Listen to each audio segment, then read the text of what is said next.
Olá, mais uma vez estamos aqui nesse nosso canal do Centro Espírita Nova Luz para prosseguirmos com o estudo do livro O Principiante Espírita. Eu sou Antônio Arruda e faço parte do departamento de divulgação da nossa casa, que fica na cidade de Belo Horizonte. Nós estamos estudando o livro O Principiante Espírita e no último episódio nós falávamos um pouquinho mais sobre as mesas girantes, esse fenômeno que aconteceu na França, na Europa de forma geral, não só na França, mas o nosso destaque dos eventos na França é por conta que lá estava Léon Denisard, Hippolyte Rivail, ou Hippolyte Léon Denisard Rivail, aquele que se tornou mais tarde Allan Kardec. E ele, convidado a participar das reuniões, conheceu de perto ali o processo e se convenceu de que, de fato, aquelas manifestações vinham de espíritos desencarnados. E passou a estudar com afinco esse tema no futuro, publicando aí o Livro dos Espíritos. Nós vamos falar um pouquinho mais aqui, para terminar a abordagem aqui sobre as mesas girantes.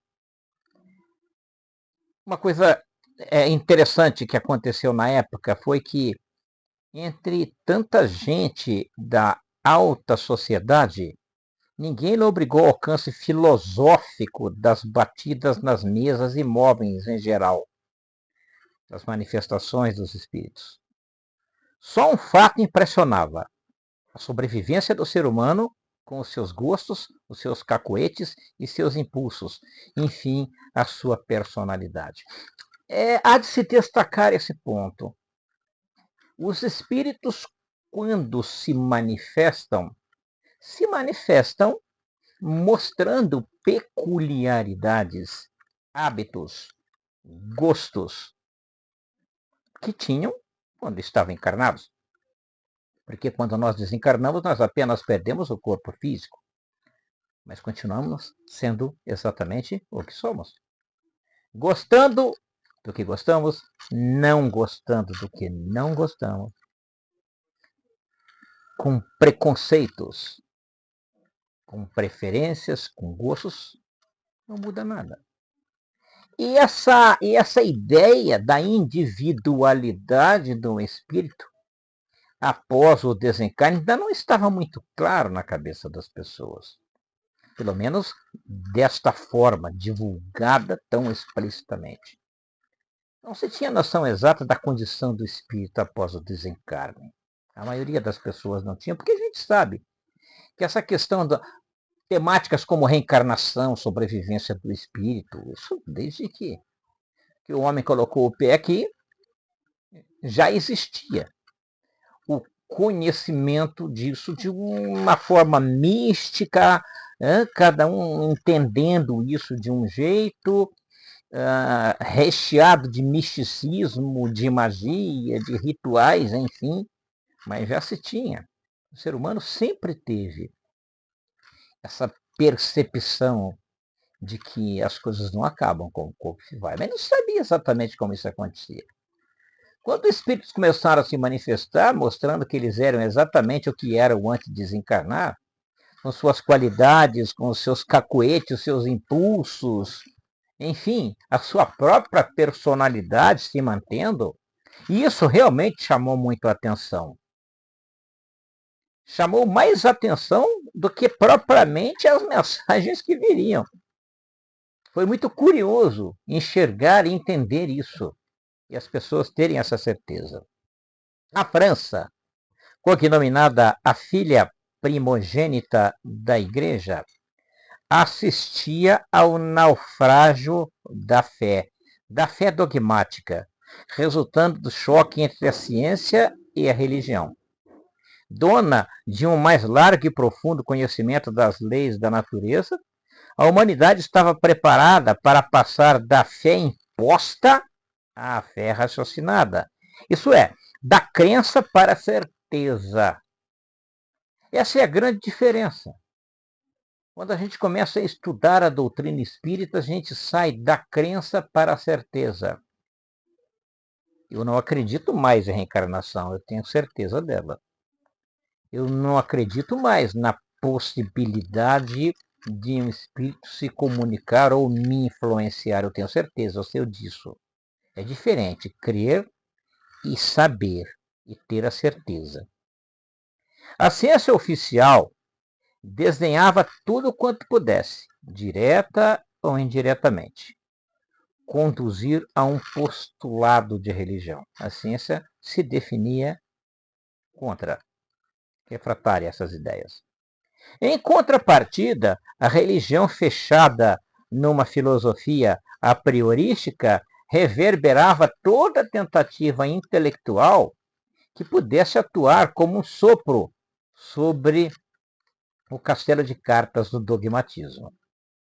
Temor da divulgação da verdade ou intuição do seu crescente desprestígio político, em consequência da emancipação espiritual das criaturas, a igreja já começou a se preocupar com isso. Aqueles postulados que ali surgiam batiam de frente com os postulados doutrinários dogmáticos da Igreja Católica, que reinava absoluta na época. O único homem que teve a visão da importância moral e sociológica de fenomenologia espírita foi o Dr. Rivail. Por isso mesmo, deveria ele apagar-se no mundo oficial da instrução pública, onde se fizera respeitado e querido, para se dar a uma nova obra, a da construção de toda uma filosofia derivada. Que importa? Dos golpes que os chamados mortons vibravam sobre mesas, paredes e móveis. Ia desaparecer o cientista Rivaio para surgir o filósofo Allan Kardec. Era aquele renascimento espiritual de que falava Jesus Cristo a Nicodemos. Era a profecia do Nazareno reportada por João no capítulo 19, versículo 26, sobre aquele a quem o Pai enviará em meu nome e que ensinará todas as coisas e vos fará lembrar de tudo que vos tenho dito. Voltando um pouco nessa questão que a gente comentou um pouquinho atrás e reforçando. A maioria das pessoas que presenciavam essa fenomenologia espírita da manifestação dos espíritos, quer fossem pelos efeitos físicos das batidas, das mesas levitando, das mesas se mexendo, a grande diferença era que a maioria das pessoas que presenciavam isso se sentiam atraídas única e exclusivamente pelo fenômeno. Ninguém se ateve à importância do conteúdo filosófico que adviria dessas informações vindas desses espíritos.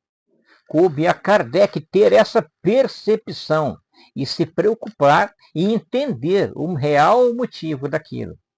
Ou seja, os espíritos não estavam ali levitando mesa, batendo o pé da mesa no chão, fazendo barulho, simplesmente para servir de divertimento, simplesmente para distrair aquelas pessoas que estavam ali. Não era esse o objetivo. O objetivo é maior, mas Kardec foi o único que enxergou isso. Claro, intuído, inspirado